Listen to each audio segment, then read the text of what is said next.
and deep, wide and deep is the fountain flowing wide and deep. I'm going to clap. I'm going to clap. I'm going to snap. I'm going to clap. I'm going to snap. I praise the Lord. When the name is one, I say, "Seek my Jesus alone." I'm going to zoom into the room. I praise the Lord. When the name of Jesus only, we have the victory. வணக்கம். இன்றைய சிறப்பான பட்டிமன்ற நிகழ்ச்சிக்கு வருகை தந்துள்ள நிகழ்ச்சியின் சிறப்பு விருந்தினர்களான போதகர் பால் எடிசன் அவர்களையும், போதகர் ஞான சிகாமணி அவர்களையும், பள்ளியின் முதல்வர் அவர்களையும், ஆசிரியர் பெருமக்களையும், மாணவ செல்வங்களையும், இந்த விழாவினை மேலும் சிறப்பு செய்வதற்கு வருகை தந்துள்ள அனைத்து பெற்றோர்களையும் வருக வருக என வரவேற்கிறோம். நிகழ்ச்சியின் சிறப்பு விருந்தினர்களை நம் பள்ளியின் முதல்வர் அவர்கள் மலரளித்து வரவேற்குமாறு கேட்டுக்கொள்கிறோம்.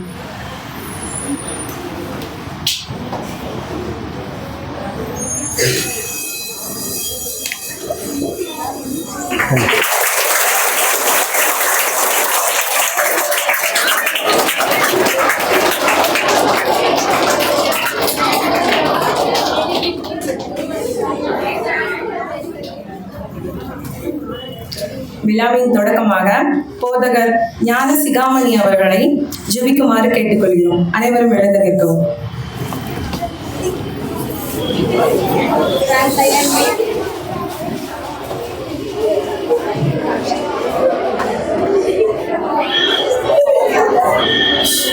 சரி, யாவரும் அமைதலோடு கண்களை மூடி ஜெபம் செய்வோம். எங்களை நேசிக்கிற பரிசுத்தம் நிறைந்த பரமபிதாவே, இந்த மதிய வேளையில இந்த பள்ளி நிர்வாகம் பிள்ளைகளுடைய திறமைகள் வரும் நாட்களில தாங்களும் இந்த சமுதாயத்திற்கு நற்பணி ஆற்றுவதை எப்படி என்றும் தங்கள் திறமைகளையும் வளர்த்துக் கொள்வது எப்படி என்றும் எல்லாரும் கற்றுக்கொள்ள கிருபைகளை தாரும். இந்த மாணவ செல்வங்களை உற்சாகப்படுத்தும்படியாக அவருடைய பெற்றோர்கள் வந்திருக்கிறார்கள். அவர்களை ஆசீர்வதிக்கும்படியாய், அவர்கள் சந்தோஷப்படும்படியாக பெற்றோர் மகிழவும், பிள்ளைகளை வளர்ச்சி நோக்கத்திலே கொண்டு செல்வதை கொண்டு ஆண்டவரை ஆசிரியர் மக்கள் இதற்காக எடுத்த முயற்சிகளுக்காக நன்றி செலுத்துகிறோம். இந்த நிகழ்ச்சி முழுவதையும் கர்த்தர் பொறுப்படுத்தி நடத்தும்படியாய் எல்லா பிள்ளைகளும் தங்கள் திறமைகளை வெளிப்படுத்த வாய்ப்புகளை பெற்றுக்கொள்ள கர்த்தர் உதவி செய்ய வேண்டும் என்று மீட்பர் இயேசு கிறிஸ்துவின் நல்ல நாமத்தில் ஜெபிக்கிறேன். பரிசுத்தம் நிறைந்த பரமபிதாவே, ஆமென். மத்திய வணக்கத்தை தெரிவித்துக் கொள்கிறேன். இந்த ப்ரோக்ராம் ஆனது கிட்டத்தட்ட 1.5 மாசத்துக்கு முன்னாடியே நடக்க வேண்டிய ஒரு ப்ரோக்ராம். சில காரணங்களாக இருந்துச்சு, அப்படி பின்னாடியே தள்ளி கொண்டே போயிட்டே இருந்துச்சு. இந்த ப்ரோக்ராம் ஸ்டார்ட் பண்ணதுக்கு முன்னாடியே தலைப்பை ஒன்று தேர்ந்தெடுத்து பிள்ளைகளுக்கு அது சரியாக இருக்குமா அப்படிங்கிறதுக்குள்ள அதை தேர்ந்தெடுத்து இந்த தலைப்பை செஞ்சுருக்கிறோம், வச்சிருக்கிறோம். பிள்ளைங்களை செலக்ட் பண்ணுறதுக்கு ரொம்ப கஷ்டப்பட்டோம். பிள்ளைங்களை செலக்ட் பண்ணுறதுக்கு முன்னாடி ஆசிரியர்களை அவங்கள 2ஆக பிரித்து அவங்க கைடன்ஸ் மூலமாக இப்போ பிள்ளைகளை செஞ்சுருக்காங்க. நம்ம இந்த பட்டிமன்றத்துக்கு ரெடியாக இருக்கிறாங்க. இப்போ நமக்கு ரொம்ப முக்கியமான நம்பர் பாஸ்டர் பால் எடிசன் அவர்கள், எல்லாருக்கும் ஒரு அறிந்த மனிதர். அவர் நடுவராக ஏன் தேர்ந்தெடுத்தேன் அப்படின்னு சொன்னால், அவங்க எல்லாவற்றையும் தேர்ந்தவர்கள், வயது முதிர்வுகள் மாத்திரமல்ல, கல்வியிலும் சரி மற்ற வெளியில அனைத்தையும் அறிந்து அது புரிந்து பேசக்கூடிய ஒரு நபராக இருப்பதனால வச்சுக்காங்க அவங்க நடுவராக என்ன தேர்ந்தெடுத்திருக்கேன். அதுபடி நம்ம பாஸ்டர் எந்த ஒரு ப்ரோக்ராம் நடந்தாலும் அவர் ஜெபத்தோடு நம்ம நல்லபடியாக நடக்க வேண்டும் என்று நான் விரும்பினேன். அதனால் கூப்பிட்டுருக்கேன். வந்திருக்க பெற்றோருக்கு உங்களுக்கு நான் நன்றியை, பள்ளி சார்பாக நான் நன்றியை தெரிவித்துக் கொள்கிறேன். அமர்ந்திருக்க மாணவர்களுக்கும் என்னுடைய மனமார்ந்த நான் நன்றியை தெரிவித்துக் கொள்கிறேன். இப்பொழுது இந்த நேரத்தை பாஸ்டர் ஒப்படைக்கிறேன், அவர்கள் ஏற்று நடத்துவார். சிந்தனையை தூண்டும் கருத்துகளையும் நகைச்சுவையுடன் கூடிய வாதங்களையும் ரசிக்க தயாராகுங்கள். இன்றைய பட்டிமன்றத்தின் விவாத தலைப்பு, தேர்வுகள் உண்மையில் ஒருவரின் அறிவுத்திறனை அளவிடுமா அல்லது கல்வி நிறுவனங்கள் நடைமுறை திறன்களுக்கு அதிக முக்கியத்துவம் அளிக்க வேண்டுமா? இந்த தலைப்பை அறிமுகப்படுத்துவதில் பெருமகிழ்ச்சி அடைகிறோம். இந்த கருத்தை நாம் கண்முன் படைக்க வருகிறார்கள் என் பள்ளியின் 6ஆம் வகுப்பு முதல் 10ஆம் வகுப்பு வரை உள்ள மாணவ மாணவிகள். வாதம் வளரட்டும், சிந்தனை சிறக்கட்டும், பட்டிமன்றம் தொடங்கட்டும்.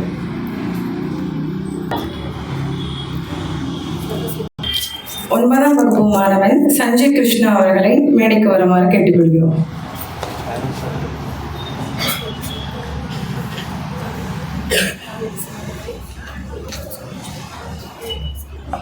போதகர் பால் எடிசன் அவர்களை மலரை அளிக்குமாறு கேட்டுக்கொள்கிறோம். God bless you.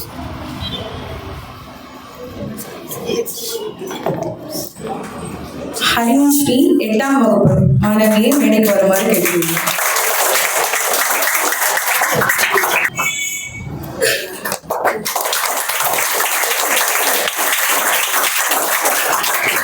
இதில் பங்கேற்றுக்கிறாங்க. நீங்கள் என்ன நினைக்கிறீங்க?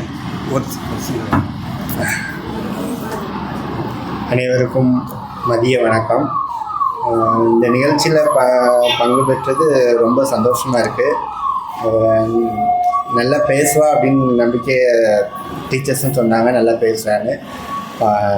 ஏற்கனவே அவன் நிறைய ப்ரோக்ராம்ஸில் கலந்துருக்கா. ஸோ இன்னும் எல்லோரும் இந்த மாதிரி நல்ல நிறைய திறமைகளை வெளிக்கொண்டு வரணும். நன்றி.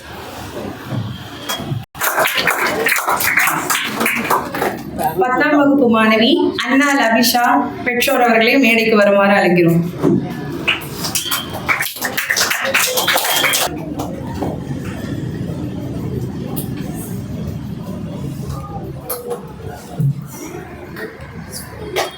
ஓரிரு வார்த்தைகள் அண்ணா லபிஷா. வந்திருக்கும் அனைவருக்கும் என் மதிய வணக்கங்களை தெரிவித்துக் கொள்கிறேன். எனக்கு ஃபஸ்ட்டு கார்க்கு நான் தேங்க் பண்ணுறேன். ஸோ நல்ல ஒரு ஆப்பர்ச்சுனிட்டி கொடுத்துருக்காரு. ஸோ அந்த பட்டிமன்றத்தில் பேசப்படுற எல்லா ஸ்டூடெண்ட்ஸுக்குமே காட் வந்து ஒரு ஸ்பெஷல் நாலேஜ் கொடுக்கணும், நல்ல தைரியத்தை கொடுக்கணும், போல்டாக பேசுங்க.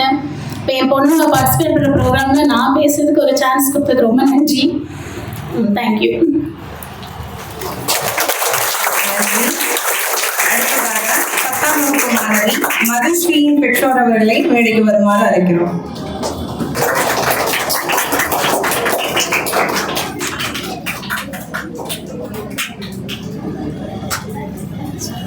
ஓரிரு வார்த்தைகள்.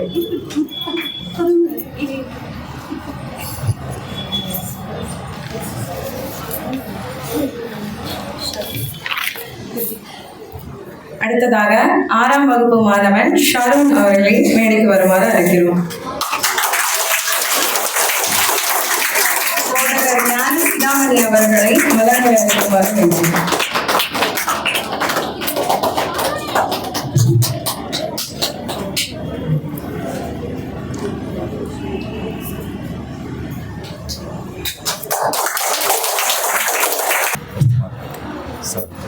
அப்படியா?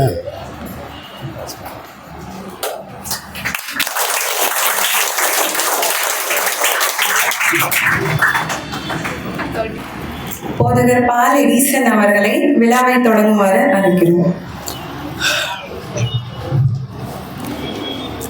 பேரன்பு கொண்ட மாணவ செல்வங்களே, பெற்றோர்களே, இந்த பட்டிமன்றத்தில் பேசுவதற்காக வந்திருக்க அருமை செல்வங்களை, உங்கள் எல்லாருக்கும் இந்த பிற்பகல் வணக்கத்தை நான் தெரிவித்துக் கொள்கிறேன். நீங்கள் என்ன பேச போகிறீங்கன்னு உங்களுக்கு தெரியுமா? ஓகே, அதை ஏற்கனவே அவர்கள் மிகவும் தெளிவாக குறிப்பிட்டார்கள். ஒருவரின் அறிவை அளவிடுவதற்கு பள்ளிகள் அதிகம் ஊக்குவிக்க வேண்டியது புத்தக அறிவா அல்லது திறமையா? தேர்வுகள் எல்லாரும் பரீட்சை எழுதுறதா இருந்தால் பொதுவாக மாணவர்களுக்கு என்ன இருக்கும்? படபடக்கும். அப்படி தானே? அப்படின்னா என்னோடு பயின்ற ஒரு மாணவன் இருந்தார். நாங்கள் 11ஆம் வகுப்பு தேர்வுக்காக ஆயத்தமாகி கொண்டிருந்தோம். இது 3வது. ஓகே, 11ஆம் வகுப்பு தேர்வுக்காக நாங்கள் ஆயத்தமாகி கொண்டிருந்தோம். அவனுடைய பெயர் பெருமாள். பெருமாள் நல்ல மாணவன். எங்களுடைய வகுப்பிலே கணிதம் என்றால் 100க்கு 100 மார்க் எடுப்பான். அவன்தான் நிச்சயமாக நல்ல ஸ்கோர் பண்ண போகிறான் என்று எல்லாரும் பேசிக்கொண்டார்கள், எல்லாரும் எதிர்பார்த்தார்கள். அப்படி எதிர்பார்த்ததில் தவறுகள் ஏதும் இல்லை. நாங்கள் எல்லாரும் எங்களுடைய ஊரிலிருந்து பரீட்சை தேர்வு எழுதுவதற்காக நாங்கள் கீரனூர் என்கிற இடத்திற்கு சென்றோம். அங்கே போய் எல்லாரும் அவரவருடைய இடத்துல அமர்ந்தோம். இப்பொழுது பரீட்சைக்கான நேரம் வந்துவிட்டது. அந்த தேர்வை நடத்தக்கூடியவர் எல்லாருக்கும் அந்த கேள்வி தாள்களை எல்லாருக்கும் கொடுத்தாங்க. எல்லாரும் வாங்கி கொண்டோம். எல்லாரும் பரீட்சை எழுதுவதற்காக ஆயத்தமாகி கொண்டிருக்கிற வேளையில் இந்த பெருமாள் திடீரென்று எனக்கு தலை சுற்றுகிறது என்று சொன்னார். தலை சுற்றுகிறதா? தலை ஒன்றும் சுற்றலை, ஆனால் தலை சுற்றுகிறது என்று சொன்னார். ஒருவேளை சாப்பிடாமல் வந்திருப்பானோ என்று நினைத்து, தம்பி உனக்கு என்ன வேண்டும் என்னால் அவன் சொன்னால், எனக்கு ஒரு டீ வாங்கிட்டு வர முடியுமான்னு கேட்டான். பொதுவாக தண்ணீர் கொண்டு போகிறது ரொம்ப கஷ்டம், ஆனால் அங்கே போய் டீ வாங்கிட்டு வாங்க அப்படின்னு சொன்ன உடனே அந்த தேர்வை நடத்துகிற சொல்லிடுறார், பியூனை அனுப்பி விட்டு சீக்கிரமாக ஒரு டீ வாங்கிட்டு வா அப்படின்னார். எங்களுக்கெல்லாம் ஒரே ஆச்சரியம், ஏன் இப்படி செய்கிறான் அப்படின்னு நாங்கள்லாம் நினைத்தோம். ஒருவேளை இதுதான் சந்தர்ப்பம் என்று அவன் எல்லாரையும் வேலை வாங்குகிறானா என்று நாங்கள் நினைத்தோம். ஆனால் கொஞ்ச நேரம் ஆயிற்று. நான் படுக்க வேண்டும் போல் இருக்கிறது, என்னால் உட்கார முடியவில்லை என்றான். உடனே சரி அப்படின்னு தம்பி அந்த பெஞ்சிலே அப்படி படுத்துங்க அப்படின்னாங்க. அவன் உடனே கொஞ்சம் பின்னர் படுத்தான். எவ்வளோ நேரம் அப்படின்னா, அவன் படுத்தவன் ரொம்ப நேரமாயும் விழித்திருக்கவில்லை, எழுந்திருக்கவில்லை. ஏனென்றால் அவனுக்கு ஒரே படபடப்பு. கடைசியில் அந்த தேர்வை அவன் நன்றாகவே எழுத முடியவில்லை. நல்ல மதிப்பெண்கள் பெறக்கூடிய அந்த மாணவன், வகுப்பு தேர்வுகளிலெல்லாம் நல்ல மதிப்பெண் எடுக்கக்கூடிய அந்த மாணவன் என்ன செய்தான் என்றால், அந்த பரீட்சையில் போய் உட்கார்ந்த போது அவனுக்கு படபடப்பு வந்து விட்டது. உங்களுக்கு யாருக்கும் படபடப்பு இருக்குதா? ஹார்ட் பீட் நல்லா இருக்குதா? ஓகே, நீங்கள் ஸ்ட்ராங்காக இருக்குங்க இல்லைங்களா? சரி, சாப்பிட்டீங்களா? சிலர் சாப்பிட மாட்டாங்க, ஸ்கூலில் வந்தோன்னு மயக்கம் வந்தோம். நீங்களாம் சாப்பிடுவீங்களா? நல்லா சாப்பிடுவீங்களா? ஓகே. இங்கே பிள்ளைகள் இந்த பட்டிமன்றத்திற்காக கொடுக்கப்பட்டிருக்கிற தலைப்பு தேர்வா திறமையா? தேர்வு தான் அப்படின்னு சொல்ல போகிறது யாரு? ஓ, நீங்கள் தானா? நல்லா படிச்சிருக்கீங்களா? என்ன படிச்சிருக்கீங்க? ஓகே, நீங்கள் நல்லா ஆயத்தமாக தான் இருக்கிறீங்க, ரொம்ப சந்தோஷம். இல்லை இல்லை, திறமைதான் அப்படின்னு நீங்கள் சொல்கிறீங்களா? அப்போ நீங்கள் படிக்க மாட்டீங்க உங்களுக்கு. ஓகே, சரி, இப்போ அவங்கெல்லாம் பேசட்டும். அதுக்கப்புறம் என்ன தான் பேச போகிறான்னு நம்ம கேட்கணும், அப்படி தானே? இந்த தலைப்பை நாம் மறுபடியும் உங்களுக்கு ஞாபகப்படுத்த வேண்டும் என்று விரும்புகிறேன். தேர்வுகள் உண்மையிலேயே அறிவை அளவிடுகின்றதா, அல்லது பள்ளிகள் நடைமுறை வாழ்க்கைக்கான பயிற்சிக்கு முக்கியத்துவம் கொடுக்க வேண்டுமா? எது அவசியம்? அதாவது பள்ளிக்கூடங்கள் ஊக்குவிக்க வேண்டியது அறிவுத்திறனா அல்லது நடைமுறை வாழ்க்கை பயிற்சியா?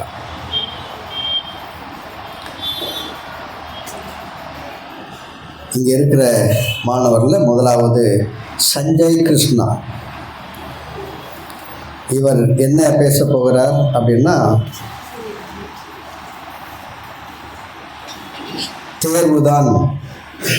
தேர்வுதான் முக்கியம், தேர்வு தான் முக்கியம் என்பதை அவர் பேசப் போகிறார். பேசுகிறேன் தம்பி.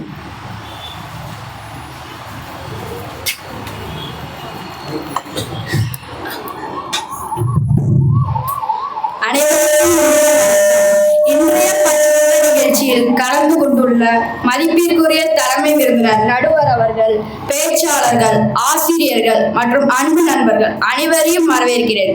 கருத்துக்களை நாகரிகமாக பகிர்ந்து சிந்தனையை வளர்த்து அறிவை மேம்படுத்தும் ஒரு சிறந்த மேடையாக பட்டிமன்றம் திகழ்கிறது.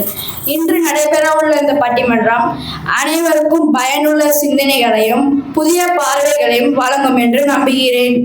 நான் இப்போது பேச எடுத்துக்கொண்ட தலைப்பு தேர்வுதான் மாணவர்களுக்கு ஒரு சிறந்த வழிகாட்டி என பேச வந்துள்ளேன். நடுவர் அவர்களே, தேர்வுகள் மாணவர்களின் அறிவு, நினைவாற்றல் மற்றும் புரிதலை மதிப்பிடுகிறது. ஆராய்ச்சியாளர்களான ரோடிகர் மற்றும் கார்பின் தங்களது ஆய்வில் படித்து கொண்டே இருப்பதை விட அடிக்கடி தேர்வுகளை எழுதுவது மூளையின் நினைவாற்றலை பல மடங்கு அதிகரிக்கிறது மற்றும் நீண்ட காலத்திற்கும் விஷயங்களை மறக்காமல் வைக்க உதவுகிறது என்று நிரூபித்துள்ளனர். நீட், JEE, UPSC, TNPSC போன்ற போட்டித் தேர்வுகளுக்கு பள்ளி தேர்வுகள் ஒரு நல்ல பயிற்சியாக அமைகிறது. மாணவர்கள் பெறும் மதிப்பெண்களை வைத்து மட்டும்தான் கல்லூரியிலேயோ நிறுவனத்திலேயோ வேலை கிடைக்குமே தவிர திறனை வைத்து கிடைப்பதில்லை. நடுவர் அவர்களே, ஒரு உதாரணமாக ஒரு ஸ்கூல்ல கட் அவுட் வைக்கிறோம். அதிக திறன் என்ற மாணவன் என்று வைக்கிறோம், அதிக மதிப்பெண் பெற்ற மாணவன் தானே வைக்கிறோம். ஒரு மாணவனின் பலம் மற்றும் பலவீனத்தை தெரிந்து கொள்ள தேர்வு ஒரு கண்ணாடியாக செயல்படுகிறது. மனித வாழ்க்கையில் கல்வி மிக முக்கியமான ஒன்றாக கருதப்படுகிறது. அந்த கல்வியின் தரத்தை அளவிட தேர்வே ஒரு சிறந்த கருவி. அதனால் தேர்வுதான் ஒரு மாணவனுக்கு சிறந்த வழிகாட்டி என்று கூறி என் உரையை முடித்துக் கொள்கிறேன். நன்றி, வணக்கம்.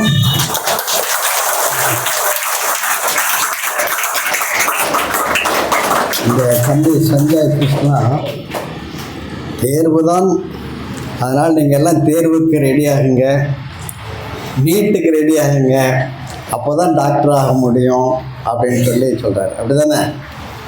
எத்தனை பேர் டாக்டர் ஆக போகிறீங்க? மீதிலாம் நீங்களே என்ன ஆக போகிறீங்க? இன்ஜினியர்ஸ். அதுதான் உங்களுடைய எதிர்காலத்தை நிச்சயம் செய்யும் அப்படின்னு சஞ்சய் கிருஷ்ணா சொல்லியிருக்கிறார் இல்லையா? இல்லை இல்லை, அப்படியெல்லாம் இல்லை, திறமைதான் அப்படின்னு அன்னாள் அபிஷா பேச வருகிறார்.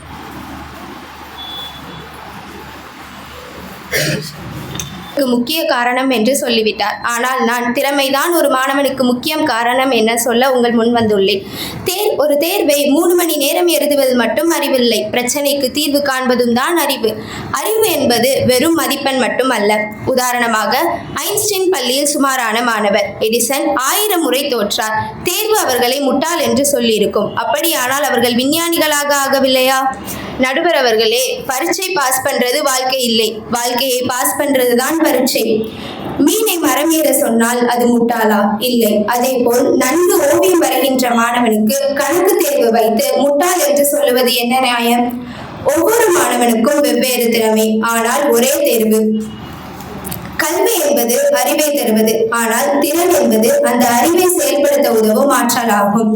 இன்றைய போட்டி நிறைந்த உலகில் திறமையே முக்கிய காரணமாக இருக்கிறது. திறமை உள்ளவர்களால் தான் புதிய கண்டுபிடிப்புகளை உருவாக்க முடியும். வாழ்க்கையில் நாம் வெற்றி பெற திறமையே முக்கிய காரணமாக இருக்கிறது. சிலருக்கு ஓவியம், இசை, விளையாட்டு போன்ற திறமை இருக்கும். உதாரணமாக, தாமஸ் ஆல்வா எடிசன் பள்ளியில் மக்கி என பெற்றார், ஆனால் உலகில் தலை சிறந்த விஞ்ஞானியானார். இது எப்படி? திறமையே அவருக்கு முக்கிய காரணமாக இருந்தது. எனது எதிரணி தேர்வுதான் ஒரு மாணவனுக்கு முக்கிய காரணம் என்று சொல்லிவிட்டார். ஆனால் ஒரு உதாரணமாக, ஒரு தேர்வுக்காக புத்தகத்தை முழுவதுமாக மனப்பாடம் செய்கிறார்கள். ஆனால் நிஜ வாழ்க்கையில் ஒரு மேகி செய்ய சொன்னால் கூட ChatGPTலையும் மெட்டா ஏஐலையும் போய் ஹவு டு குக் மேகி என்று தேடுகிறார்கள். இது என்ன நியாயம்? எனவே திறன் தான் ஒரு மாணவனுக்கு முக்கிய காரணம் என்று சொல்லி உங்களிடமிருந்து விடைபெறுகிறேன். நன்றி. தம்பி சாப்பிட தெரியுமா? சாப்பிட தெரியுமா? நூடுல்ஸ் இல்லை, சாம்பார் சாதம். ஓகே, அதான் சொல்கிறாங்களே 2 நிமிஷம் கொதிக்கிற தண்ணியிலே போட்டால் நூடுல்ஸ் வந்துடுமா. ஆனால் இப்பொழுது அன்னாள் அபிஷா பேசின போது இதுதான் முக்கியம்னு பேசினாங்க. திறமை இல்லை இல்லை, அப்படியெல்லாம் ஒன்றுமே இல்லை. தேர்வு தான் முக்கியம். படித்தால்தான், படித்து எல்லாவற்றையும் அதில் எழுது என்று பேச வருகிறார் ஹரினேஷ்.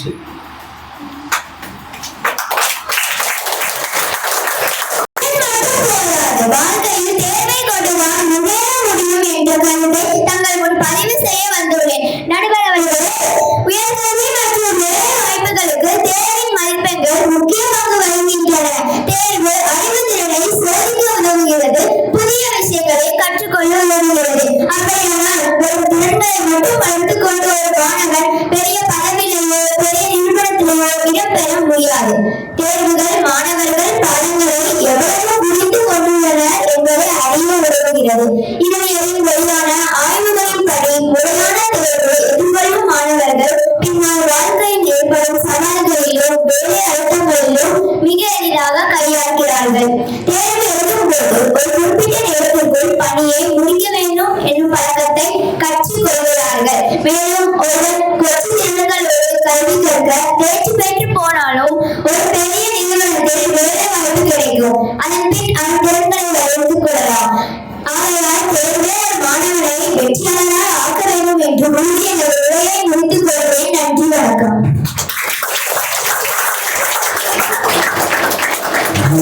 போட்டாங்க இல்லையா? நீ கலெக்டர் ஆக முடியுமா? ஆக முடியுமா? சரி, இங்கே அடுத்த பக்கத்தில் ஷருண், இவர் தான் இருக்கிறதுலே குறைந்த வகுப்பு படிக்கிறார். அனைவருக்கும் இனிய வணக்கம். நடுவர் அவர்களே, திறனை கொண்டு வெற்றியுடைவதை நான் பதிவு செய்ய வந்துள்ளேன். சில கம்பெனிகள் மார்க் வேண்டாம், உன்னால் என்ன செய்ய முடியும் என்று கேட்கின்றன. ப்ராஜெக்ட், இன்டர்ன்ஷிப் பார்க்கின்றன. விவசாயம், தையல், கணினி, பண மேலாண்மை முதலியவெல்லாம் தேர்வு இல்லை, ஆனால் வாழ்க்கைக்கு முக்கியம். உதாரணமாக ஜப்பான், பின்லாந்து நாடுகளின் எக்ஸாம் குறைவு, பிராக்டிகல் அதிகம். அவர்கள் கல்வியில் முன்னணி. பல மாணவர்கள் புரியாமல் மனப்பாடம் செய்து 90% எடுக்கிறார்கள். ஆனால் நிஜ வாழ்க்கையில் ஒரு பல்பு கூட மாட்ட தெரியாது. தற்போதைய தேர்வுகள் தகவல்களை நினைவில் வைத்து எழுதுகிறார்களா என்பதை சோதிக்கின்றன. கல்வி அறிவு குறைவாக இருந்தாலும் தனித்துவமான திறன் இருந்தாலும் அவர் வாழ்வில் சாதிக்க முடியும். தேர்வு எழுத போது மன அழுத்தம் காரணமாக அதிக திறன்கள் கொண்ட மாணவர்களும் வெற்றி பெற முடியாமல் தவிக்கிறார்கள். சமைப்பது, பணத்தை கையாளுவது, கணினி பயன்படுத்துவது, பேசுதிறன் குழுவாக வேலை செய்வது போன்றவை தேர்வில் கேட்கப்படுவதில்லை. ஆனால்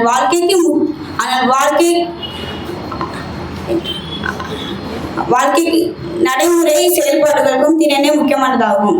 ஆகவே திறன் ஒரு மாணவனை அறிவாளியாக மாற்ற முடியும் என்று கூறி எனது உரையை முடித்துக் கொள்கிறேன். நன்றி, வணக்கம். ஷருணும் ஒரு நல்ல கேள்வியை தான் எழுப்பியிருக்கிறார். கேட்டீங்களா? கிருத்திக், இல்லை இல்லை, நீ சொல்லுவது போல் இல்லை, தேர்வுதான் முக்கியம் அப்படின்னு பேசி வருகிறார்.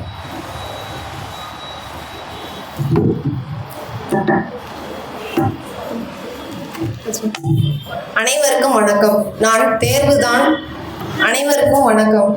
தேர்வு கொண்டுதான் ஒரு மாணவன் பெரிய பதவியில் அமர முடியும் என்ற கருத்தை தங்கள் முன்பு பதிவு செய்ய வந்துள்ளேன். அனைவருக்கும் ஒரே அளவுகோலில் மதிப்பெண் வழங்கப்படுவதால் நியாயமான மதிப்பீடு கிடைக்கிறது. ஆழமான புத்தக அறிவு இல்லாமல் எந்த ஒரு நடைமுறை திறனையும் சிறப்பாக செயல்படுத்த முடியாது. நடுவர் அவர்களே, ஒரு தின கூலி தொழிலாளி இருக்கிறார் என்று வைத்துக் கொள்வோமே, அது வருமானம் என்னவாக இருக்கும்? ஒரு நாளுக்கு 300 to 500 வரை இருக்கும். அவருக்கு திறமை இருக்கிறது என்ற காரணத்தை காரணத்திற்காக ஒரு பெரிய நிறுவனத்தில் அமர்த்த முடியுமா? அதற்கு அவர் கல்வி கற்க வேண்டும். வெறும் திறன் மட்டும் அதிக வருமானத்தை தராது. அரசு தேர்வுகளில் கூட திறன்கள் இருந்தால் போதாது. நாம் பள்ளியில் கற்ற கல்வி மூலமே போட்டித் தேர்விலும் வெற்றி காண முடியும். ஒரு நிறுவனத்தில் சென்று எனக்கு அதிக திறமை இருக்கிறது என்று கூறினால் வேலைக்கு எடுக்க மாட்டார்கள். நாம் தேர்வின் வாயிலாக பெறும் பட்டத்தை வைத்துதானே வேலையை நிரூபிக்கிறார்கள். தேர்வு ஒருவரது நிலைப்பாட்டை அறிய உதவுகிறது. அதாவது மாணவர்களின் ஆழ்ந்த புரிதல், நினைவாற்றல் பற்றி தெரிய உதவுகிறது. தேர்வு எழுதுவதன் மூலம் ஒரு மாணவனின் நினைவாற்றல் எவ்வளவு இருக்கிறது என்பதை நம்மால் கணிக்க முடியும். மேலும் போட்டித் தேர்வுகள் எழுதுவதன் மூலம் ஒரு மாணவன் மற்ற மாணவனை விட முன்னேற வேண்டும் என்ற எண்ணம் தோன்றும். இதுவே வாழ்க்கை முன்னேற்றத்திற்கும் அடிப்படையாக அமையும். தேர்வில் வெற்றி பெற்றால் தானே மாவட்ட ஆட்சியரோ IPSஓ நம்மை காக்கும் காவலரோ ஆக முடியுமே தவிர வெறும் திறன்களை வைத்து பதவியில் அமர முடியாது. நடுவர் அவர்களே, இவங்க எல்லாரும் தேர்வை பத்தி இவ்வளவு குறை சொன்னாங்களே, ஆனா அதே தேர்வு தான் நேரத்தை எப்படி மிச்சப்படுத்தணும்னு சொல்லி கொடுக்கு. ஆகவே நடுவர் அவர்களே, தேர்வு கொண்டு மட்டுமே ஒரு மாணவன் வாழ்க்கையில் முன்னேற முடியும் என்று கூறி எனது உரையை இத்துடன் முடித்துக் கொள்கிறேன். தேர்வுல நேரத்தை மிச்சப்படுத்தியா? Very good. எத்தனை பேர் தேர்வில் போய் நேரத்தை மிச்சப்படுத்துறீங்க? நேரம் 10ன்னு சொல்கிறீங்களா? முன்னாடியே எழுதிடுறீங்களா? ஓகே, ரொம்ப சந்தோஷம். அப்படியெல்லாம் இல்லை தம்பி அப்படின்னு மதுஸ்ரீ சொல்ல வருகிறார்.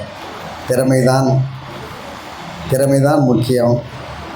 ஒருவேளை நான் சம்பளம் குறைவாக வாங்கினாலும் என்னது சந்தோஷம் இருக்கிறது அப்படின்னு சொல்ல வருகிறார்.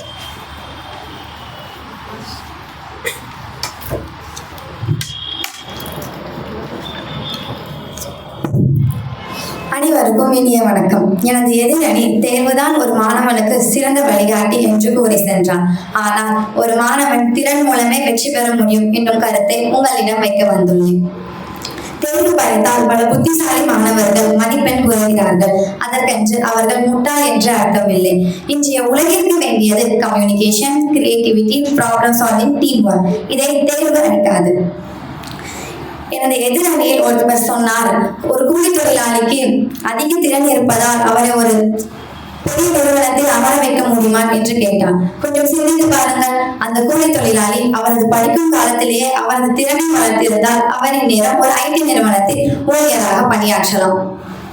தற்போதைய தேர்வுகள் மாணவர்களின் முழுமையான திறமையை வெளிக்கொண்டு வருகிறதா என்பது சந்தேகம்தான்.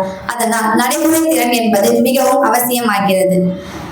பன்னாட்டு நிறுவனங்கள் புத்தக அறிவை விட ஒருவரின் செயல் திறமைகளை பார்க்கின்றன. அதற்கு திறன் மிகவும் அவசியமாகிறது.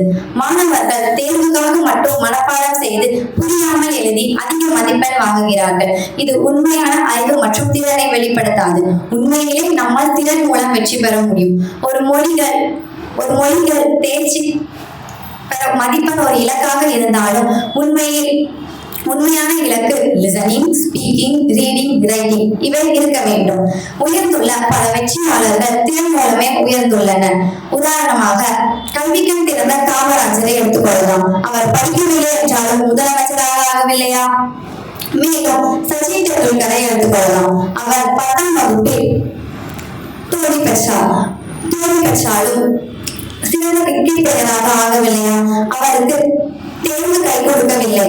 அவர் திறன் மூலம்தான் அவர் பெஸ்ட் கிரிக்கெட் பிளேயர் என பெயர் எடுத்தார். நடுவர் அவர்களை, திறன் மூலம் நம்மால் வெற்றி பெற முடியும் என்னும் கருத்தை உங்களிடம் வைத்துள்ளோம். அந்த கருத்தை சாத்தியம் என தீர்ப்பு கூறுமாறு தாழ்மையுடன் கேட்டுக்கொள்கிறேன். நன்றி, வணக்கம்.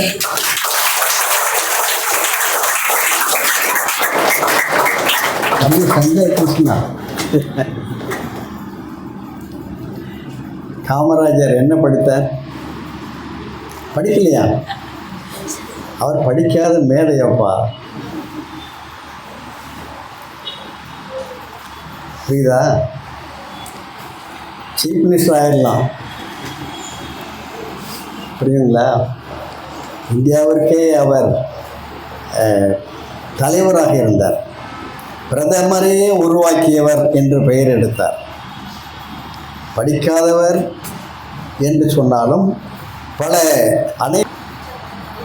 அண்ணால் அபிஷா, நான் உன் பக்கத்தில் நிற்கிறேன்னு நினச்சிடாத, ஏமாந்து விடுவாய். தம்பி வந்து பேசுங்களேன், அனைவர்களுக்கும் ஒரு சான்ஸ் கொடுக்கலாம் அப்படின்ட்டு. எனக்கு ரொம்ப சந்தோஷம். ஒன்று புரியாமலே லாங்காகோ அப்படின்னு சொல்லிட்டு இருக்கிறது, இன்னொன்று ஓ இப்படியா என்று புரிந்து கொள்வது. அப்படின்னா திறமை எப்படி வரும் அபிஷா? திறமை எப்படி வரும்? தானாகவே வந்துடுமா? வீட்டிலே உட்கார்ந்து கொண்டு நீ கலெக்டர் ஆயிடுவியா அல்லது சீஃப் மினிஸ்டர் ஆயிடுவியா?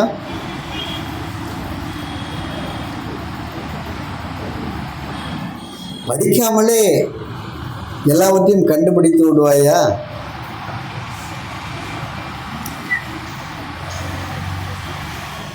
சொல்லுமா. முடியாது. சரண்டர். போன்ட்டே இல்லை எங்கிட்ட. ஓகே, அதாவது படிப்பு வேணும், வளரணும். அதனால தான் அன்றைக்கி படித்தாங்க, ஆளும் வளரணும் அறிவும் வளரணும், அவன்தான்டா மனுஷன். சரிங்களா? அப்போ நம்ம எல்லாரும் வளரணும். வளர்கிறதுக்கு நமக்கு கல்வி அவசியம், படிப்பு அவசியம். படிக்கணும், தேர்வுக்காக படிக்கக்கூடாது. புரியுதா? தேர்வுக்காக படிக்கக்கூடாது. அதுக்காக நைட்டு பூரா உட்காந்து படிக்கக்கூடாது. உங்களுக்கு ஒவ்வொரு பீரியடும் எத்தனை நிமிஷம்? 45 மினிட்ஸ். கூட 5 நிமிஷம் இருந்தால் என்ன செய்வீங்க? நிறைய பேர் ஜெபம் பண்ணுவாங்க, இவர் சீக்கிரம் போகட்டும் அப்படின்னு, கொஞ்சம் மூச்சாச்சு விடலாம் அப்படின்னு. அப்படி தானே? அப்படிலாம் இல்லைன்னு சொல்கிறாங்க. ஓகே, புரிஞ்சு படிக்க வேண்டியது ரொம்ப ரொம்ப முக்கியம். உங்களுடைய வகுப்பறையிலே ஆசிரியர் சொல்லிக் கொடுப்பது உனக்கு புரியவில்லை என்றால், என்னம்மா புரியவில்லை என்றால் நீ என்ன செய்வ? கேட்பையா? யார்கிட்ட? டீச்சர்கிட்ட. ஏன்? தைரியமா உனக்கு? அதான் சொல்லிக் கொடுத்தேன், இப்போ வீட்டில் போய் படிச்சுக்கங்கன்னு சொல்லிடுவாங்கள்ல. புஸ்தகத்தை எடுத்து படிச்சுக்கன்னு சொல்லிடுவாங்களா மாட்டாங்களா? அப்படி தான் சொல்லுவாங்களா? சொல்லிக் கொடுக்க மாட்டாங்களா? சொல்லிக் கொடுப்பாங்க. 2வது முறை கேட்டாலும் 3வது முறை கேட்டால் சொல்லிக் கொடுப்பாங்களா? அப்போ நல்ல டீச்சர்ஸ் தான் இல்லையா? ஓகே. ஆனால் கல்லூரிகளே போனால் அப்படிலாம் கிடையாது. நிறைய மாணவர்கள் இருப்பாங்க, அவங்ககிட்ட போய் நம்ம அப்படின்னு சொல்லி அவங்க நடையை பிடித்துருவாங்க. ஓகே, சரி. இப்போ கல்வி அப்படின்னா என்ன? எதற்காக நாம் கல்வி கற்கூடத்துக்கு போகிறோம்? பள்ளிக்கூடத்துக்கு நாம் ஏன் போகிறோம்? படித்து நாம் எல்லாரும் நல்ல மதிப்பெண்கள் பெற்று நல்ல வேலையிலே அமர வேண்டும் என்பது புரியுதா? ஆனால் என்ன செய்யணும்? நீங்கள் நல்ல திறமையையும் வளர்த்து கொள்ள வேண்டும். செவன்த் டே அட்வென்டிஸ்ட் நிறுவனத்தினுடைய ஸ்தாபகர்கள் ஒருவரான development of physical, mental, spiritual and social powers அப்படிங்கிறாங்க. உண்மையான கல்வி என்பது சரீரப்பிரகாரமாகவும் மனதின் அடிப்படையிலும் சமூக அடிப்படையிலும் அமைந்திருக்க வேண்டும். இதுதான் உண்மையான கல்வியாக என்ன செய்கிறாங்க? ஆயத்தப்படுத்திட்டு இருக்கிறாங்க. அப்படின்னா they are making bookish. புரியுதா? அவர்கள் இதை படி படி படி, எப்போ பார்த்தாலும் படி, தூக்கத்திலும் படி அப்படின்னு சொல்லிட்டு இருக்காங்க. பெற்றோர்களே, நீங்கள் உங்களுடைய பிள்ளைகளையும் ஸ்கூல்லேருந்து வந்தாங்க, அங்கே தான் படிச்சுட்டு வர்றாங்க, வீட்டுக்கு வந்ததுக்கப்புறம் படி படி ஒரே இடத்துல உட்காந்துட்டு ஒரு 5 மணி நேரம் 6 மணி நேரம் உட்காந்துட்டே இருக்காங்க. நீங்கள் மறுபடியும் வீட்டில் வந்து படி அப்படின்னு சொன்னால், அல்லது டியூஷனில் போய் உட்காந்து படி அப்படின்னு சொன்னால் என்னவாகும்? அவர்களுக்கு நீங்கள் சற்று ஓய்வு கொடுக்கணும். அவருடைய சரீரம் நல்ல முறையிலே வளர்ச்சி அடைய வேண்டுமானால், அவர்களுடைய சரீரம் நல்ல வளர்ச்சி அடைய வேண்டுமானால் அவர்களுக்கு படிப்பும் அவசியம், ஓய்வும் அதைவிட அவசியம்தான். உங்களுடைய பிள்ளைகள் தூங்குகிறார்களா? தம்பி, படிச்சுட்டே இருக்கிறியா, தூங்குறியா? நீ எத்தனை மணி நேரம் தூங்குவ? சஞ்சய் கிருஷ்ணா வந்து 9வது படிக்கிறார். எத்தனை மணி நேரம் தூங்குவ? 7 மணி நேரம். ஏன் கூட 1 மணி நேரம் தூங்குறது முடியாதா? ஏன் பிரச்சனை என்ன? வீட்டில் விட மாட்டாங்களா? அதைத்தான் நான் சொல்லுகிறேன். தயவுசெய்து பெற்றோர்களே, உங்களுடைய பிள்ளைகள் நன்றாக தூங்கணும். குறைந்தது 8 மணி நேரம் நமக்கு. ஆனால் அவங்களுக்கு கூட 1 மணி நேரம் நீங்கள் கொடுக்கறதில்ல, விட்டு கொடுக்கறதில்ல, தப்பே கிடையாது. அட்லீஸ்ட் ஒரு 8 மணி நேரமாக நல்லா தூங்கட்டும். அவங்களுடைய சரீரம் நல்ல ஓய்வு எடுத்தால் தான் அடுத்த நாள் அவங்களுடைய பணிக்கு, படிப்புக்கு அது பிரயோஜனமாக இருக்கும், ஒத்துழைப்பு கொடுக்கும். எனக்கு ஞாபகம் வருகிறது, 1975ஆம் ஆண்டு, ஏறக்குறைய 50 ஆண்டுகளுக்கு முன்பாக கோவில்பட்டியிலே நான் முதல் முறையாக பணியாற்ற துவங்கின போது ஒரு பள்ளிக்கூடமும் ஒன்று ஆரம்பித்தோம். அதில் மாணவர்கள் படித்தாங்க. பெரிய பெரிய மாணவர்கள், சின்ன சின்ன பிள்ளைங்க தான். ஒரு மாணவன் வந்து தூங்கிக் கொண்டே இருப்பான். எங்கே? வகுப்பறையிலே வந்து தூங்கிக் கொண்டே இருப்பான். அப்பொழுது ஆசிரியர் அவனை பார்த்து, ஏன் தூங்கிட்டே இருக்கிற, எழுந்துரு, உட்காரு அப்படின்னு சொல்லுவாங்க. ஆனால் மறுபடியும் இருப்பான், கண்ணு தூங்கிடும். அதை நான் கவனித்து கொண்டே இருந்தேன், அடுத்த வகுப்பில் நடக்கிற காரியத்தை. அப்பொழுது நான் சொன்னேன், உன்னுடைய பெற்றோரை நீ நாளைக்கு அழைத்து கொண்டு வருவாயா என்று கேட்டேன். வருகிறேன் என்று சொன்னான். அவனிடத்தில் நான் தனித்து பேசி, ஏன்பா தம்பி தூங்கிட்டு இருக்கியே, நீ வீட்டில் தூங்கலையா, எத்தனை மணிக்கு படுத்த, எத்தனை மணிக்கு எழுந்த அப்படின்னு சொன்னால், அவன் சொன்னான், நான் ஒரு 11 மணிக்கு படுத்தேன், இரவு 11 மணிக்கு படுக்கைக்கு சென்றேன், காலையிலே 4 மணிக்கு எங்கள் அப்பா எழுப்பி விட்டாரு அப்படின்னா. படிக்கிறது இல்லது 2வது 3வது அவ்வளோதான். நான் அந்த பெற்றோரை கூப்பிட்டு பேசினேன். உங்களுடைய பிள்ளைக்கு நல்ல ஆங்கிலம் பேச வேண்டும் என்றெல்லாம் உங்களுக்கு விருப்பம் இருக்கிறது, நல்லதுதான். அவன் படித்து நல்ல முறையில் வளர வேண்டும் என்பதெல்லாம் நீங்கள் விரும்புகிறது நல்லதுதான். ஆனால் அதே சமயத்தில் நீங்கள் அவனுக்கு என்ன செய்யுங்க, சற்று ஓய்வை கொடுங்க, சரியான ஓய்வை கொடுங்க. இந்த சரீரத்திற்கு சாப்பாடு அவசியம், அதே சமயத்தில் ஓய்வும் அவசியம். நன்றாக படிங்க.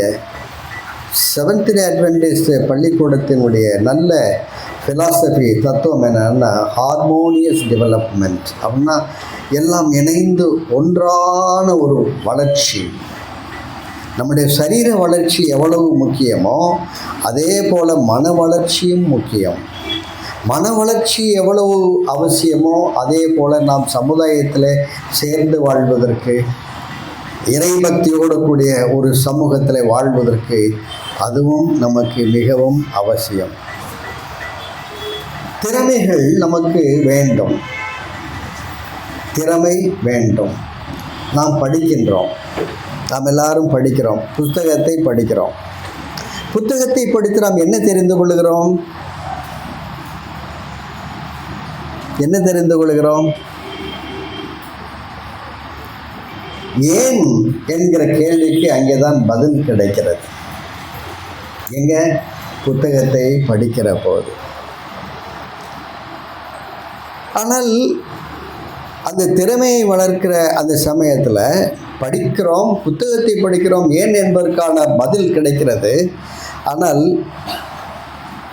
எப்படி என்பதை நாம் நம்முடைய வாழ்க்கை நடைமுறை வாழ்க்கையில தான் படித்துக் கொள்கிறோம். சமையல் செய்வது எப்படி அப்படின்னு ஒரு புஸ்தகம் இருக்குது, படிச்சிருக்கியா? அது எங்கள் அம்மா வேலை, நான் அதை படிக்கணும்னு இல்லை.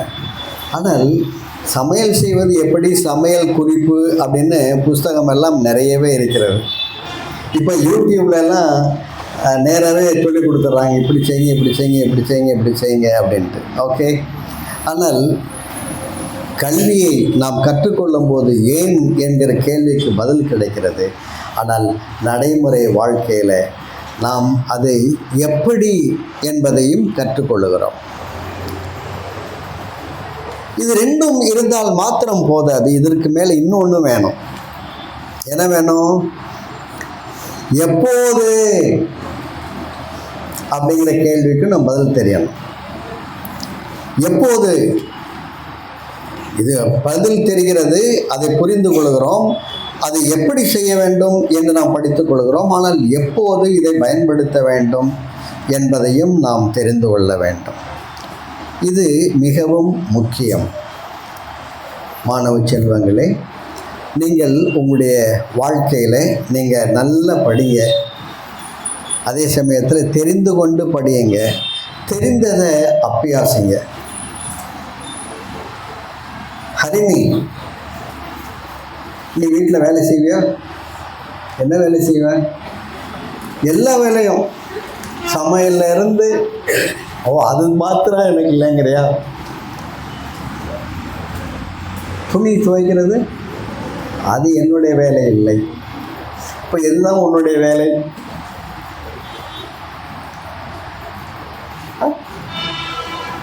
படிக்கிறது தான் இங்கே ஸ்கூல்லே சொல்லி கொடுத்துறாங்க, அப்புறம் வீட்டில் உன் வேலை என்ன? தூங்குறது. ஓடுறா, கொடுத்து வச்ச பிள்ளைகள் இருக்கிற தம்பி, உன் பேர் என்ன? ஷருண். வீட்டில் வேலை செய்வியா? கொஞ்சம் கொஞ்சம், தோட.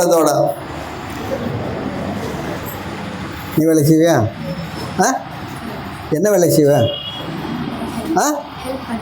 ஹெல்ப். என்ன ஹெல்ப்பு? அவங்க அம்மா ஆக்கி வைக்கிறத நீ சாப்பிட்டு முடிச்சிருவியா? என்ன ஹெல்ப்பு? சின்ன சின்ன புரியல. வீடு பெருக்கிறது, சின்ன சின்ன வீடு பெருக்கிறது. கொஞ்சம் கொஞ்சம் கூட்டுவியா? அப்போ முழுதாக கூட்டுவியா? இதெல்லாம் ரொம்ப ரொம்ப முக்கியம். புரியுதா? உங்களுடைய ட்ரெஸ்ஸை நீங்கள் வீட்டில் போய் நீங்களாகவே துவைத்து, இப்போ நீ எத்தனாவது படிக்கிற? 10th standard. 10th standard. தம்பி 9th ஸ்டாண்டர்ட். உங்களுடைய துணி நீங்களே துவைச்சி, நீங்களே அயர்ன் பண்ணி, நீங்களே போட்டால் எப்படி இருக்கும்? இந்த வேலைகளை எல்லாம் நீங்கள் செய்து பழகணும். சமையல் செய்ய தெரியுமா? சமையல் செய்ய தெரியுமா? தெரியாது. சில பெற்றோர்கள் தன்னுடைய பிள்ளைகளுக்கு இந்த காரியத்தில் என்ன சொல்கிறாங்க, நீ போய் படி, நான் பார்த்துக்கிறேன் அப்படின்னு சொல்லிடுறாங்க. அப்படி தயவு செய்து சொல்லாதீங்க. உங்களுடைய பிள்ளைகளுக்கு நீங்கள் இதையெல்லாம் கற்றுக் கொடுங்கள். மியூசிக் படிக்க கற்றுக் கொடுங்கள், சமையல் செய்ய கற்றுக் கொடுங்கள், துணி துவைக்க கற்றுக் கொடுங்கள். இதெல்லாம் பழக்கத்தினால்தான் வரும். பழக்கம் மிக மிக அவசியம். நீங்கள் உங்களுடைய பிள்ளைகள் நல்ல முறையில் வளர வேண்டும் என்றால் இதையெல்லாம் நீங்கள் செய்ய வேண்டியது மிக மிக அவசியம். ஏட்டு கல்வி கறிக்கு உதவுமா அப்படின்னு அவன் சொல்லிட்டான். நான் கலெக்டரானா எனக்கு அதான் வேணும்னு சொல்லிட்டான். புரியுதா? ஏட்டுக்கல்வி படிக்கணும். படிக்காமல் நீங்கள் மேதையாக முடியாது. ஒரு சிலர் படிக்காத மேதையாக இருக்கலாம், ஆனால் படித்தும் மேதையாகலாம். ஆனால் உங்களுடைய அந்த அறிவை நீங்கள் பயன்படுத்தி அதை எப்படி செய்வது என்பதை நீங்கள் புரிந்து கொண்டால்தான் நீங்கள் எப்படி ஆகலாம்? தாமஸ் ஆல்வா எடிசனை போலவோ ஆகலாம். புரியுதா? பெரிய பெரிய விஞ்ஞானிகளுடைய வாழ்க்கையெல்லாம் நீங்கள் படித்து பார்த்தால் இந்த தாமஸ் ஆல்வா எடிசன்லாம் அவங்களுடைய டீச்சரு இவன் ஒன்றுக்குமே பயன்பட மாட்டான் பேசாமல் இவங்களை வீட்டிலே வச்சுக்கங்கன்னு சொல்லிட்டே இருந்தாங்களாம். அவங்க அம்மா ஒவ்வொரு முறையும் போகிற போது இவனை தயவுசெய்து அடி முட்டாளாக இருக்கிறான், நீங்கள் என்ன செய்யுங்க வீட்டிலே வச்சுக்கங்க. அந்த அம்மாவுக்கு என்ன செய்கிறதுனே தெரியலை, என்ன சொல்கிறதுன்னு தெரியலை. அதனால் அந்த அம்மா சரின்னு வீட்டுக்கு கொண்டு வந்தாங்களா. அப்பா எடிசன் கேட்டாரான், அம்மா ஏம்மா என்ன கூப்பிட்டு வந்தீங்க? அந்த அம்மா சொன்னாங்க, தம்பி உன்னை வச்சு அவங்களால மேனேஜ் பண்ண முடியலை, நீ கேட்குற கேள்விக்கு அவங்களால பதில் சொல்ல முடியலை, அதனால் தயவுசெய்து வீட்டில் வச்சுக்கங்கன்னு சொன்னாங்க, அதனால் நான் உன்னை வீட்டுக்கு வந்துட்டேன்னு சொன்னார். ஆனால் வீட்டுக்கு வந்ததுக்கப்புறம் அந்த அம்மா அவனுக்காக என்னவெல்லாம் சொல்ல முடியுமோ அதெல்லாம் சொல்லி கொடுத்தாங்க. கடைசியில் அவர் ஒரு பெரிய ஞானி ஆயிட்டார். என்ன ஆயிட்டார்? விஞ்ஞானி ஆயிட்டார். புரியுதா? அதனால் கலெக்டர் ஆனால் தான் பில் கலெக்டராக கூட ஆயிடலாம். புரியுதுங்களா? கலெக்டர்னால் நம்ம ஐஏஎஸ் படிக்கணும்னு அவசியம் இல்லை. 10ஆம் வகுப்பு போனால் பில் கலெக்டர் கூட செஞ்சிடலாம் இல்லையா? அதனால் ஒன்றும் பிரச்சனை இல்லை. நம்ம வாழ்க்கையில் நமக்கு வேண்டியது என்னது? சந்தோஷம், சமாதானம். யார் நினைக்கிறாங்க அப்படின்னா ஸ்கூலுடைய அட்டண்டன்ஸே குறைச்சிருவார்னு நினைக்கிறாங்க. ஓகே, ஸ்கூல் ரொம்ப முக்கியம், படிக்க வேண்டியது ரொம்ப ரொம்ப முக்கியம். நீங்கள் அதிகமாக படிக்கணும், நல்ல முறையில் படிக்கணும். படித்ததை எப்படி அதை உபயோகப்படுத்தணும் அப்படின்னு நீங்கள் தெரிந்து கொள்ளணும். எப்படி உபயோகப்படுத்துகிறோம் அப்படிங்கிறது எப்போது பயன்படுத்தணும், அதாவது அது ரொம்ப ரொம்ப முக்கியம். அதுக்கு நமக்கு என்ன வேணும்? நமக்கு ஞானம் வேணும், விஸ்டம் வேணும். அந்த விஸ்டம் எங்கே கிடைக்கும்? கடையில் கிடைக்குமா? கிடைக்காதா தம்பி? கிடைக்காதா? கிடைக்காதா? விஸ்டம் அப்படின்னு ஒரு பத்திரிக்கை கிடைக்காதாப்பா? ஆனால் இந்த நான் சொல்லக்கூடிய விஸ்டம் அந்த மேகசின், அந்த பத்திரிக்கை இல்லை, உண்மையான ஞானம். வேதாகமம் சொல்கிறது, கர்த்தருக்கு பயப்படுதலே ஞானத்தின் ஆரம்பம். The fear of the Lord is the beginning of wisdom. கர்த்தருக்கு பயப்படுதலே ஞானத்தின் ஆரம்பம், முடிவு இல்லை. சாலமோன் ராஜாவை பற்றி கேள்விப்பட்டிருக்கீங்களா? படிச்சிருக்கீங்களா? சாலமோன் ராஜா, கிங் சாலமன், தெரியாதா? நீங்கள் முடிக்கிற மொழியை பார்த்தா எனக்கே பயமாக இருக்குது. நீங்கள் இங்கே தான் படிக்கிறீங்களா, வேற எங்கேயும் படிச்சிருக்கீங்களான்னு. ஓகே, த வைசஸ்ட் மேன். அந்த சாலமோன் அவருடைய வாழ்க்கை வரலாறை படிக்கிற போது அவர் எழுதுகிறார், ஒரு நாள் கனவிலே சொப்பனத்தில் இறைவன் தோன்றி, சாலமோனே உனக்கு என்ன வேணும் கேள் அப்படின்னு சொல்லி கேட்டாராம். நீ இருந்து என்ன கேட்டிருப்ப? தென்காசி மாவட்டத்துக்கு கலெக்டர் ஆகணும்னு கேட்டிருப்பேன், அல்லது நான் ஐபிஎஸ் ஆகிருக்கணும்னு சொல்லி கேட்டிருப்பேன்.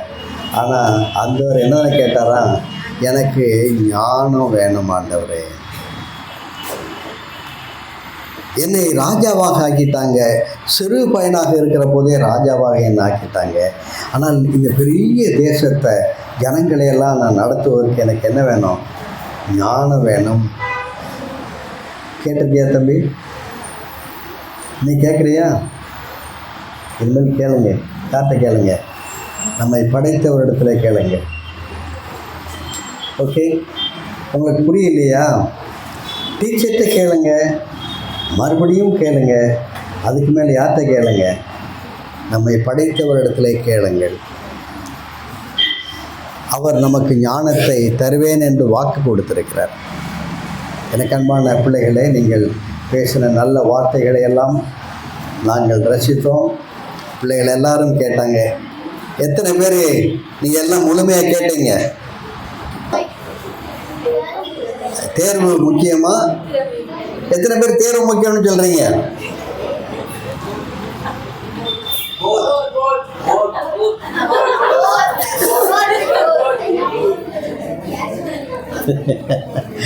ஓகே, தேர்வு முக்கியம்தான்.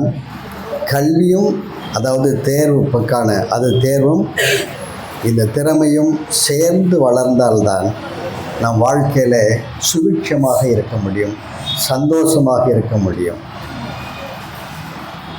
யார் வெற்றி பெற்றீங்க? யார் வெற்றி பெற்றாங்க? நீங்களா? நீங்களும் தான். நீங்களா? ஆம், நீங்களும் தான். ரெண்டும் முக்கியம். புரியுதா? தேர்வு தான் அந்த குறித்த நேரத்திற்குள்ளாக நீங்கள் எழுதுவதற்கு உங்களை ஊக்குவிப்பது அதுதான். ஆனால் அது மாத்திரம் அல்ல. வீட்டில் வந்த மாத்திரத்தில் படித்தது உங்களுக்கு எந்த அளவுக்கு உபயோகப்படும்? 2 2 4 அப்படின்னு தெரியும். 2 + 2 2 × 2 என்ன வித்தியாசம்?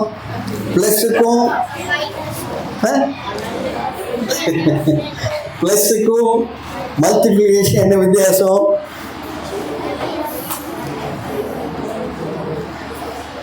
புரியுதா? 2 + 2 2 4ங்கிறீங்க, 2 × 2 4 அப்படிங்கிறீங்க. அப்போ ப்ளஸ் போடுறதா மைனஸ் எது மல்டிப்ளிகேஷன் போடுறதா? அதை தீர்மானிக்க வைக்கிறது தான் உங்களுடைய புத்தியை எப்படி நீங்கள் உபயோகிக்கிறீங்க. அப்படி திறமையினாலே நீங்கள் வேலை செய்யணும், நன்றாக வேலை செய்யணும். வீட்டில் போய் வேலை செய்யணும்.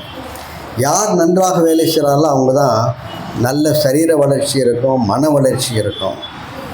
உங்களை பற்றி உங்களுடைய பெற்றோர்கள் உங்களை பாரமாகவே நினைக்க மாட்டாங்க. புரியுதா? வீட்டில் போய் நீங்கள் உதவி செஞ்சீங்கன்னா உங்களை மாதிரி இன்னும் 2 பிள்ளைங்களும் பெற்றுக்கிடுவாங்க. ஏன்? வீட்டுக்கும் நாட்டுக்கும் ரொம்ப தேவை அப்படின்ட்டு. இல்லை அப்படின்னா இது ஒன்றே போதும் கண்ணே அப்படின்னு சொல்லிட்டு இருந்துருவாங்க. புரியுங்களா? நீங்கள் நல்லா படிக்க, நல்ல வேலை செய்யுங்க. அப்போ உங்களுடைய சரீரம் நல்ல வளர்ச்சி அடையும். பயிற்சி, இங்கே உங்கள் ஸ்கூலில் ஃபிசிக்கல் எஜுகேஷன் இருக்குதா? நான் உங்களை பார்த்தேன், அங்கே ஓடுனீங்க, நன்றாக ஓடுனீங்க. சிலர் ஓடணும்னு நினைக்கிறீங்க, ஆனால் ஓடாமல் நிற்கிறீங்க. ஆனால் உங்களுடைய சரீரம் நல்ல வளர்ச்சி அடையணும்னா உங்களுடைய மூளை நன்றாக வேலை செய்யணும்னு சொன்னால் உங்களுடைய சரீரத்துக்கு நல்ல உழைப்பையும் கொடுக்க, அதே சமயத்தில் உறக்கத்தையும் கொடுங்க. உங்களுடைய திறமையை நீங்கள் வளர்த்து கொள்ளுங்கள். பெரிய நன்மையை பெறுவீர்கள். உங்களுடைய வாழ்வு சிறக்கட்டும்.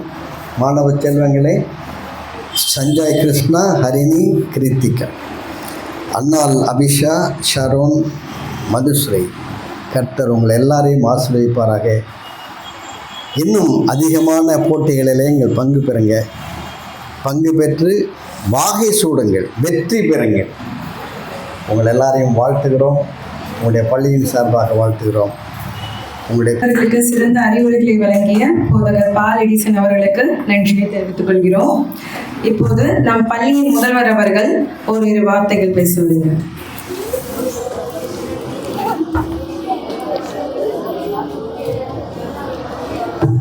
எல்லாரும் நல்லா என்ஜாய் பண்ணுறீங்கன்னு நினைக்கிறேன். சரிங்களா? இன்றைக்கு வந்து நீங்கள் உங்களுக்கு, நாளைக்கு உங்களுக்கு, சரிங்களா? நீங்கள் அங்கே உட்காந்து கைத்தட்ட கூடாது. இவங்க அனுப்பிச்சணும், நீங்கள் இங்கே வரணும், உங்களுக்காக அனுப்பிச்சணும், மற்றவங்களுக்கு கை தட்டணும். அப்படிதான் என்ன செய்யணும்? நம்ம பார்ட்டிசிபேட் பண்ணணும். அப்படித்தானே? Participation is very very important, ரொம்ப முக்கியம். வெற்றியும் தோல்வி அதுக்கப்புறம். ஆனால் ஒரு காரியங்களை நம்ம கொடுக்கும்போது கண்டிப்பாக நினைச்சு நம்ம முன்னாடி வந்து நம்ம செய்யணும். நம்ம பாஸ்டர் சொன்னாங்க, ரெண்டுமே முக்கியம் தான் வாழ்க்கையில. ரெண்டுமே இல்லைன்னா வாழ்க்கையில ஜெயிக்க முடியாது. நீங்க பார்த்தீங்க அப்படின்னா அவங்க சைடு சொன்னாங்க டெண்டுல்கர் சச்சின் டெண்டுல்கர் அவசியம் சொன்னாங்க அப்படித்தானே. அது நம்ம கொஞ்சம் பேர் விரல விட்டு தான் நம்ம எண்ண முடியும். படிப்புலேயே அதிகமாக உயர்ந்தவர்களும் இருக்கிறாங்க, இதுலயும் உயர்ந்தவங்க இருக்கிறாங்க. ஆனா அந்த படிப்பும் இந்த திறமையும் ரெண்டும் சேர்ந்து கொண்டோம்னா நம்ம உண்மையிலே வாழ்க்கையில நல்லா ஜெயிச்சுடுவோம். ரெண்டுமே நமக்கு வேணும். ஃபார் எக்ஸாம்பிள் எடுத்து அப்படின்னு சொன்னீங்கன்னா, ஒரு ஆசிரியர் வந்து எங்க வேலைக்கு வர்றாங்க, வேலை வேணும் அப்படின்னு கேட்கும்போது, நான் ஒரு பள்ளியில வேலை ஹெட் மாஸ்டர் இருக்கும்போது எனக்கு டெமோ கிளாஸ்க்கு வந்தாங்க. அப்போ வரும்போது என்ன பண்ணாங்கன்னா, நல்ல கோல்டு மெடலிஸ்ட் பார்த்தீங்கன்னா நல்ல மதிப்பெண்கள் எடுத்திருக்கிறாங்க, நல்லா படிச்சிருக்கிறாங்க. ஆனால் அந்த டெமோ கிளாஸ் வந்து எடுக்க சொன்னா, ஒரு இங்கிலீஷ்ல எடுக்க சொன்னா அப்படின்னு சொன்னா அவங்க கொஞ்சம் கஷ்டப்படுறாங்க. அப்ப அந்த படிப்போட திறமையும் சேர்த்து நம்ம வரும்போது அது நமக்கு ஒரு நிரந்தரமான ஒரு இதாக்காது வாழ்க்கையில. இல்லை அப்படின்னு சொன்னா பாதியில செஞ்சிடும் விட்டுரும். நாங்க செலக்ட் பண்ணோம் அப்படின்னு சொன்னா அந்த ஆசிரியர் செய்யணும், நல்ல மார்க்கு இருக்கணும், அதை சார்ந்த ஸ்கில்ஸ் செஞ்சிருக்கணும், அவங்க டெவலப் பண்ணிருக்கணும். அப்படின்னா அந்த மாணவ மாணவிகளுக்கு சொல்லி கொடுக்கறதுக்கு அவங்க துறை சார்ந்த ஸ்கில் செஞ்சு கண்டிப்பா அவங்களுக்கு தேவை. எந்த துறையை நம்ம எடுத்துட்டா படிப்பும் முக்கியம், ஸ்கில்ஸும் முக்கியம் அப்படின்னு நல்லா அழகாக இருந்துச்சு. நம்ம நகைச்சுவையோடு நம்ம பாஸ் செஞ்சாங்க, நமக்கு சொன்னாங்க. பாஸ்டர் உங்களுக்கு இந்த பள்ளியின் சார்பாக நன்றி தெரிவித்துக் கொள்கிறேன். அதே மாதிரி பாஸ்டர் சிகாமணி அவர்களுக்கு நன்றி தெரிவித்து பங்கேற்ற உங்களா 6 பேருக்கும் என்னோட மனமார்ந்த நன்றி. இந்த ப்ரோக்ராம் வந்து சிறப்பாக நடந்தது வந்து நான் டீச்சர்ஸே 2 பிரிச்சேன். நம்ம சொன்ன என்ன இது வந்து என் வேலை ஓ வேலைன்னு சொல்லி 2 பேரும் விட்டுறக்கூடாது அப்படின்னு சொல்லிட்டு ஒரு பக்கம் டீச்சர்ஸ், இந்த பக்கம் கொஞ்சம் பேர் டீச்சர்ஸ், இந்த பக்கம் டீச்சர்ஸ், நீங்க ட்ரைனிங் கொடுங்க அப்படின்னு. ஏன்னா இந்த பிள்ளைகள் வந்து மேலே ஏறி வந்து செய்யணும், அவங்க பயத்தை போகணும், அவங்களுக்கு ஒரு செல்ஃப் கான்பிடன்ஸ் செய்யணும் வரணும். அப்படி கேட்கறவங்களுக்கு வந்து அவங்களுக்கு சர்டிபிகேட் ஸ்கூல் சார்பாக கொடுப்போம். Pastor read the names. Sanjay Krishna,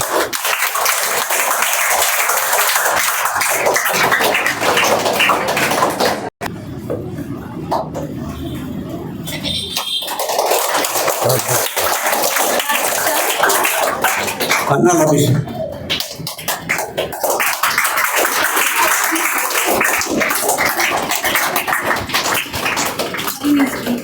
Harini Sri நல்ல சவுண்ட் அழகா பேசினாங்க. அவங்க இன்னும் உச்சமா கேட்கல.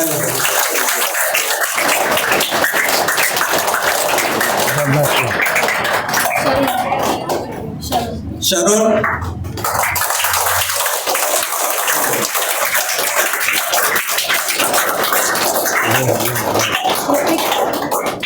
கிருத்திக் வாங்க. பாஸ்டர் கேள்வி கேட்டாங்க.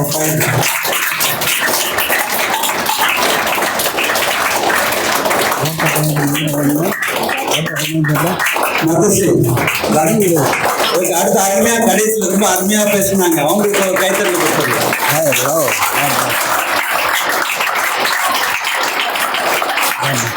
வீட்டு அனைவருக்கும் நன்றி. Thank you so much.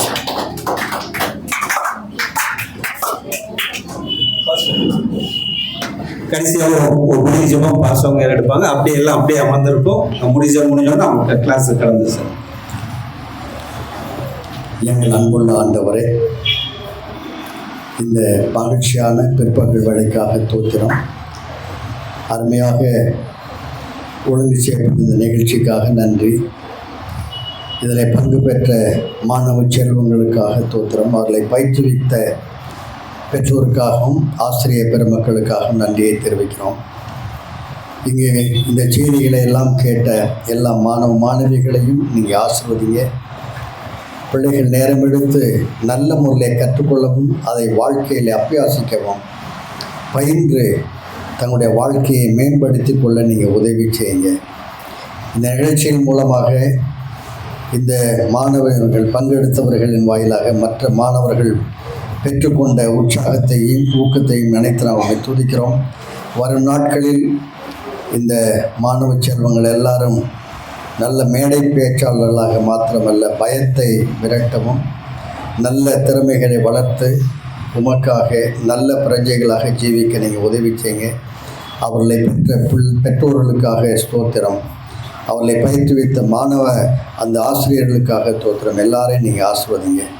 நாங்கள் மறுபடியும் சந்திக்கிற வரைக்கும் உங்களுடைய கிருபையும் ஆசீர்வாதமும் இந்த பள்ளிக்கூடத்தை நடத்தும் தலைவர்களோடும் ஆசிரியர் பெருமக்களோடும் இப்பொழுதும் எப்பொழுதும் சதா நாட்களிலும் இருக்க எங்கள் ஆண்டவர் இயேசு கிறிஸ்துவின் நாமத்தில் தாழ்மையோடு கேட்கிறோம் பிதாவே. ஆமென். Thank you so much.